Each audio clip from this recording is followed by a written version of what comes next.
你叫咩名？我叫阿弟，你今年幾多歲？41歲，你結咗婚未啊？我結咗啦，有冇仔女啊？你有係咪？咁有幾多啊？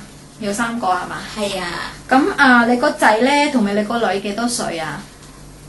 14歲、9歲同3歲，咁你之前咧有冇去其他地方做嘢啊？有喺邊度啊？新加坡做幾多年啊2年， 2年。咁係啊而家喺香港做幾耐啊？9個月，落班至邊度啊？荃灣荃灣。屋企咧有幾大地方啊？有幾多間房？有幾多廁所啊？ 3間房同2個廁所，咁屋企有幾多人啊？ 5個人，邊個5個人？先生太太，2個小朋友同我嚇，咁2個小朋友幾多歲啊？ 7歲同6歲，咁你可唔可以話俾我聽，你每日幾點鐘起身啊？跟住做啲乜嘢？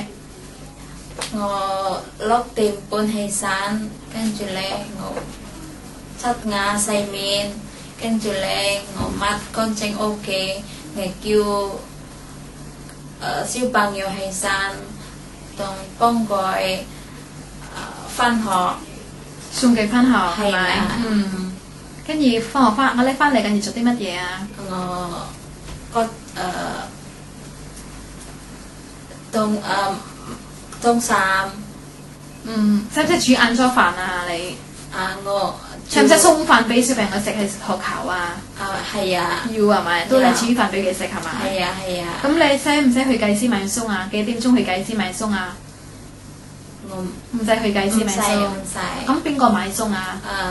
我婆婆同公公，咁你幾點鐘去接小朋友放學啊4點？4點鐘。係啦，咁跟住咧，你喺屋企同小朋友玩係嘛？係啊，咁你平時幾點鐘去準備食晚餐飯啊8點， 8點鐘。係啦， 8點鐘係咪一齊食飯啊？太太先生同埋2個小朋友食啊？係啊，咁婆婆咧使唔使喺嗰度食啊？又又喺嗰度食。係啦，咁邊個煮飯夜晚飯啊？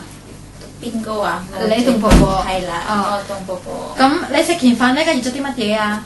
我洗碗，抹乾淨廚房，定我瞓覺。瞓覺，使唔使幫小朋友沖涼啊？未瞓覺之前，唔使，小朋友自己沖涼啊？係啊，你幾點鐘可以瞓覺啊？你10點， 10點鐘瞓啊？係咪？OK，唔該晒嚇。 OK。